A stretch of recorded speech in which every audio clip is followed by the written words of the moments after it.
The Sunday roast sat untouched on my plate. Around the dinner table, laughter bounced off the walls of Margaret's mansion, my mother-in-law's pride and joy. She leaned back in her velvet chair, wine glass dangling from her fingers, and looked straight at me. "Some men retire with dignity," she said, voice dripping with sugar and poison. "Others just end up babysitting." The room erupted. My wife Elaine laughed hardest, nearly choking on her water. Her sister snorted. Even Margaret's husband chuckled behind his napkin. I sat there, fork frozen halfway in my mouth, swallowing humiliation like broken glass. Nobody asked if I was okay. Nobody defended me. They just kept laughing. I set down my fork slowly, stood up, and started clearing plates. My hands didn't shake. My face stayed calm. But something inside me shifted, something hard and permanent. "You'll see," I said quietly. Margaret smirked. "See what, Richard? More diapers?" I didn't answer. I just walked into the kitchen, stacked the dishes, and made myself a promise. They'd regret every word. My name is Richard Harrison. Everyone calls me Rick. I'm 56 years old, and I spent 20 years running into burning buildings while everyone else ran out.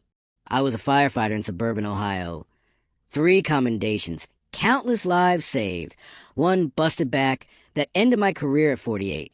Early retirement hit me hard. I wasn't ready to sit around watching daytime television. I needed purpose. So when my neighbor asked if I could watch her twins after school, I said yes. Then another parent asked. Then another. Before I knew it, I was watching 6 kids every afternoon. I taught them homework, played games, made snacks.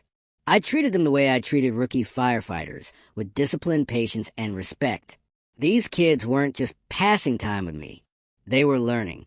But to Elaine and her mother, I was just a babysitter, a failure, a man who couldn't cut it in the real world.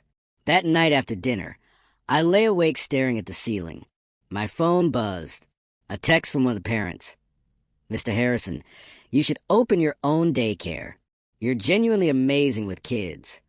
I stared at those words for a long time. Then I smiled. Monday morning, I sketched plans at the kitchen table.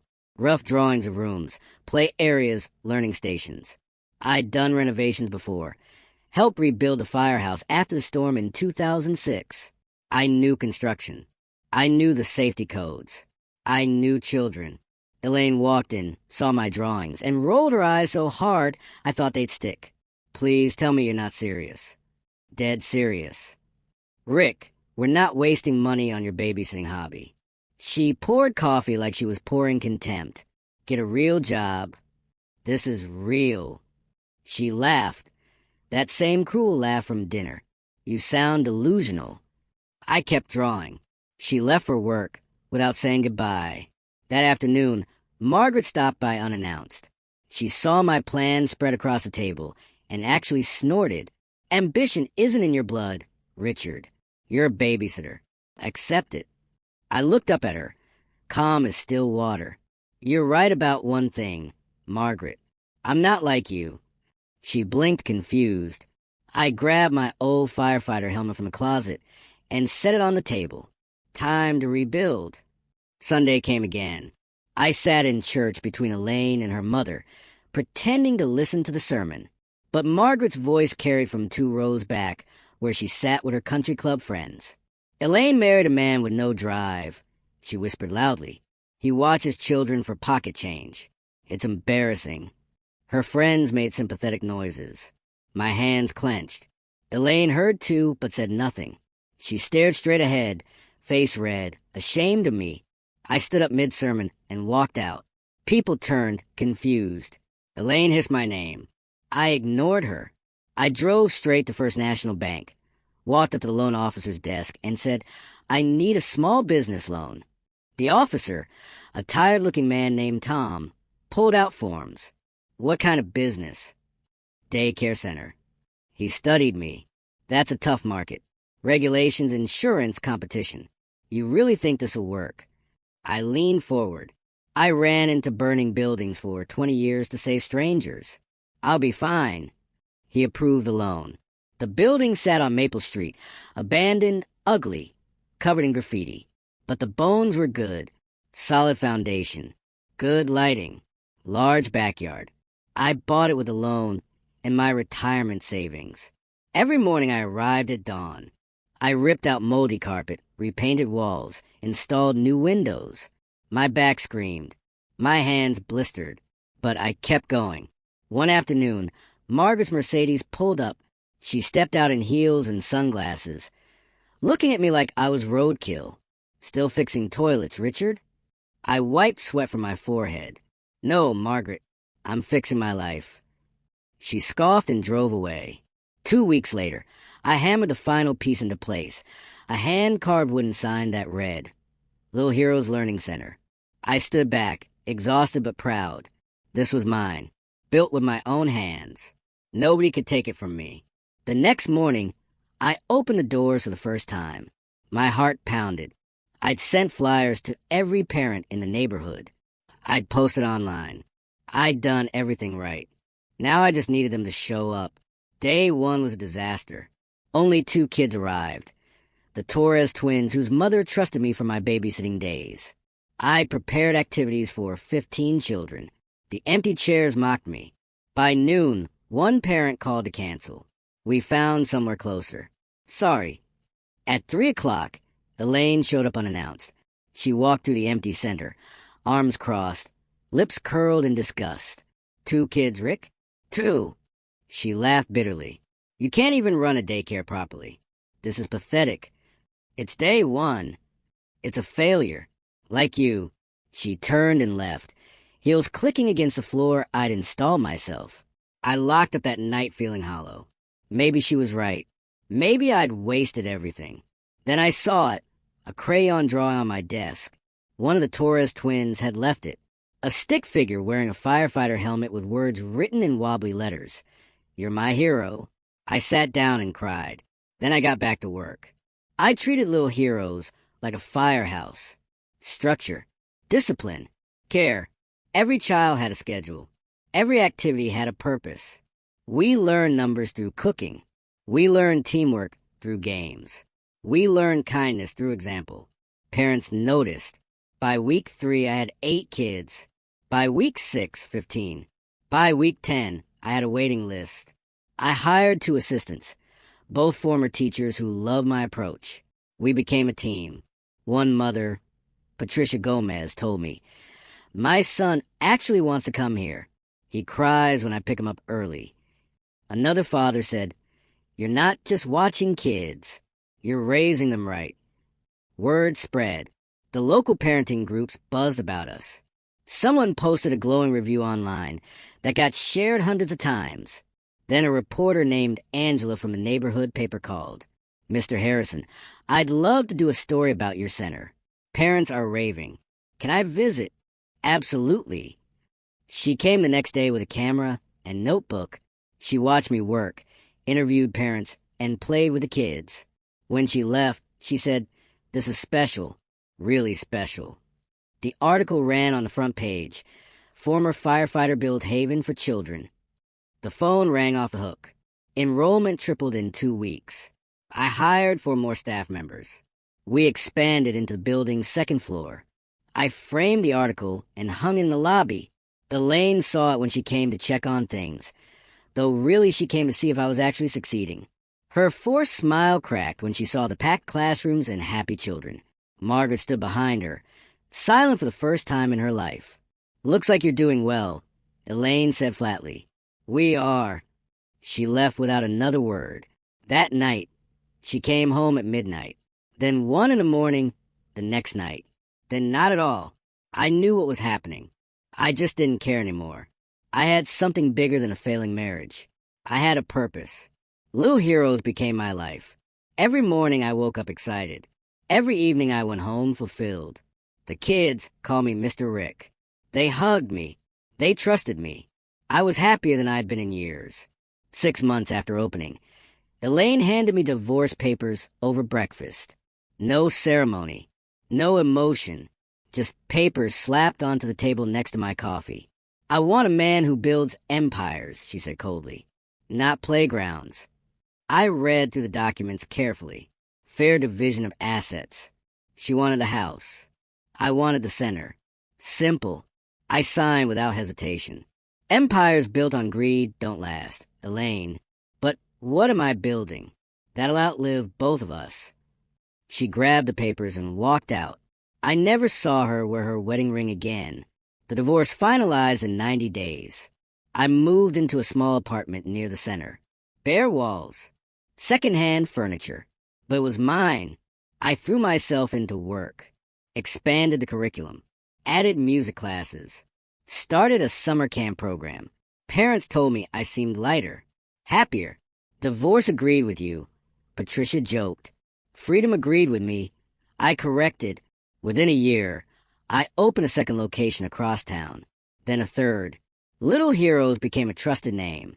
Parents drove across the county to enroll their kids. I became exactly what Margaret said I'd never be. Successful. 2 years after that terrible Sunday dinner, I stood in a television studio doing an interview for the local morning show. What inspired Little Heroes? The host asked. I wanted to give children what I gave as a firefighter. Safety, structure, and care. Every kid deserves to feel like a hero. The segment aired during breakfast hours. My phone exploded with messages. Parents, job applications, business opportunities. That same morning, Margaret sat in her living room watching the show. Her husband told me later that she dropped her wine glass when my face appeared on screen. She'd spent 2 years pretending I didn't exist. Now I was unavoidable. Meanwhile, her own business, a boutique consulting firm, was crumbling. Bad investments. Worse loans. Clients leaving for competitors. Elaine's new relationship had fallen apart too. The man she left me for turned out to be married.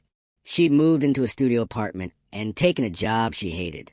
Karma wasn't just coming. It had arrived with a sledgehammer. 3 months later, Margaret's business declared bankruptcy. She lost her office, her reputation, her savings. Elaine called me on a Tuesday night. I almost didn't answer. Rick, it's me. I know. Silence. Then her voice cracked. We need your help. Mom and me. We're broke. I'm sorry to hear that. Rick, please. I know I don't deserve anything from you, but Mom needs work. She needs money. I thought maybe at your centers. I let the silence stretch. Please, she whispered. I'll think about it. I hung up. For 3 days I considered it. The vindictive part of me wanted to refuse. But the firefighter in me, the part that saved people even when they didn't deserve it, that part won. I called Elaine back. Tell Margaret to come to my main office Friday at 10. I'll interview her. Elaine sobbed with relief. Thank you. Thank you so much. I hung up again and stared at the ceiling. Was I making a mistake? Probably, but it would be my mistake to make. Friday morning, Margaret arrived wearing clothes I'd never seen before. Simple, cheap, bought from discount racks. Her usual designer outfits were gone, sold to pay debts. She couldn't look me in the eye. Elaine stood beside her, nervous. Rick, thank you for seeing us. I gestured to the chairs across from my desk. The same office Margaret once mocked when it was just a dusty room with paint cans. Mom's willing to do anything, Elaine continued. Clean, organized, whatever you need. I studied Margaret. She looked smaller somehow. Defeated. Margaret, you have experience raising children, correct? She nodded. Can you follow instructions? Yes. Can you arrive on time and work hard? Yes, she said quietly. I pulled out an employment contract. Pay is $15 an hour. You'll start as an assistant caregiver. The probation period is 90 days. If you're late, rude, or undermine my staff, you're gone. Understood. Margaret's hands shook as she signed. Understood. Elaine squeezed her mother's shoulder. Welcome aboard, I said. You start Monday. Margaret's first day was humbling for her. She arrived in clean but worn clothes, carrying a lunch she'd packed herself. I assigned her to the toddler room under supervision of Hannah, one of my best caregivers. Margaret struggled with simple tasks. Diaper changes, snack prep, cleanup. It's harder than it looks, she admitted during lunch. Everything worthwhile is, I replied. She worked slowly but earnestly. The kids liked her. She had a grandmother's warmth buried under years of arrogance. It was coming back. At the end of her shift, I asked, "How is it?" "Exhausting," she said honestly, "but good." Over the next weeks, Margaret transformed. She arrived early. She stayed late. She asked questions and took notes. Parents complimented her patience. One afternoon, she overheard children calling me Mr. Hero during story time. I saw her face change, pride cracking through shame. That evening, as she clocked out, she whispered to herself, "Maybe I was wrong." I pretended not to hear. 3 months into Margaret's employment, something shifted. She wasn't just working anymore. She was thriving. She learned every child's name, their quirks, their fears. She became the grandmother figure many kids didn't have. Parents requested her specifically. One father told me, "Margaret's wonderful with my daughter. She's so patient and kind." I promoted her to lead caregiver with a raise. She cried when I told her, "I don't deserve this," she said. "You've earned it." But Elaine didn't see it that way. She stormed into the center one afternoon, furious. "You're humiliating my mother, making her work like a servant." I stayed calm. I gave her a job when nobody else would. That's respect, not humiliation. "You're punishing us." Margaret appeared from the classroom. "Elaine, stop. He's been nothing but fair. He's a better person than either of us ever were." Elaine froze. Her mother had never defended me before. Ever. She left without another word. Margaret turned to me. "I'm sorry for her. And I'm sorry for me. For everything I said." I know. A year after hiring Margaret, I stood in the city council chambers receiving the Local Hero Award for Community Service. She retired with full benefits and a pension I'd set up secretly. She spent her remaining years volunteering at senior centers, finally understanding what service meant. Elaine never came back. I heard she'd remarried, had a child, found peace in her new life. I was genuinely happy for her. At 65, I started transitioning leadership to Clara and my senior staff. Little Heroes didn't need me running daily operations anymore. It was bigger than one person now. I spent my time mentoring new childcare entrepreneurs, giving speeches, and writing a book about turning failure into purpose. The book became a bestseller in educational circles. One morning, a young man named Christopher came to interview for a position. During the interview, he said something that stopped me cold. "Mr. Harrison, I was one of your kids 15 years ago. You taught me numbers through cooking and teamwork through games. You called me a little hero when I felt like nothing. That changed my life. Now I want to do the same for other children." I hired him on the spot. Stories like Christopher's became common. Former Little Heroes kids came back as teachers, mentors, and staff. The cycle continued. Margaret passed away at 73, peacefully in her sleep. At her funeral, dozens of former colleagues and families attended. Her eulogy praised her transformation and dedication. I spoke last. Margaret taught me that redemption is always possible if you're willing to work for it. At 70, I finally retired completely. Clara took over as CEO. Little Heroes had 18 locations, partnerships with schools, and a scholarship program I'd founded. I spent my days gardening, reading, and visiting grandchildren. Clara's from her first marriage, who called me Grandpa Rick. One afternoon, a film crew arrived asking to make a documentary about Little Heroes. They interviewed me, Clara, Margaret's family, former students, and current staff. The documentary premiered at a local theater. Hundreds attended. When the lights came up, people stood and applauded for 5 minutes straight. A young mother approached me afterward, crying. "My son is at Little Heroes now. Watching this, seeing your story, you gave your whole life to helping children like mine. Thank you." I hugged her. "Thank you for trusting us with him." That night, Clara and I sat on our porch watching the sunset. "Any regrets?" she asked. "None." "You?" "Not a single one." She squeezed my hand. "You took an insult and built an empire of kindness." It wasn't an empire. It was a family. At 75, I watched Little Heroes celebrate its 25th anniversary. The organization now operated in 3 states with 32 locations. They'd served over 10,000 children. Christopher, the boy I'd taught 15 years earlier, now ran 5 locations. He'd become exactly what I'd hoped, a leader who cared more about children than profit. During the anniversary gala, they surprised me with a Lifetime Achievement Award. I stood at the podium, older and grayer, but still standing. 25 years ago, someone told me I'd never be more than a babysitter. I said, voice steady. She was right. I never became more than that, but I became the best babysitter I could be. And that was enough. The crowd laughed and cried. If someone ever doubts your worth, don't argue. Build something so strong they'll have to work for you. Turn their cruelty into your clarity. That's the real revenge, becoming so successful that their insults become your inspiration. Margaret's children attended. Elaine wasn't among them, but sent a video message. Uncle Rick, my mother spent her last years telling everyone how you saved her life. You gave her purpose when she had none. Thank you for being the man we all should aspire to be. I wiped my eyes. I'm 80 now. Little Heroes continues without me, thriving under new leadership. Clara runs our charitable foundation. We spend our time traveling, seeing grandchildren, living quietly. But sometimes I pull out that old crayon drawing, the one that said, "You're my hero."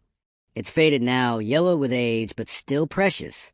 That's what this was always about.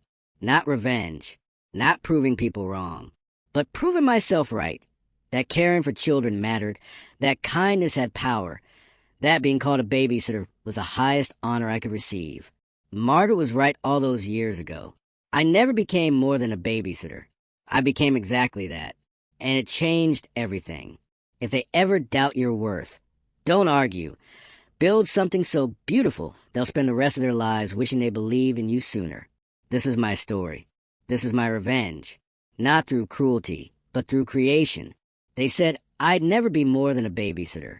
I hired them to work for one, and that made all the difference. This is Revenge Streets. Subscribe for more stories where karma always comes home.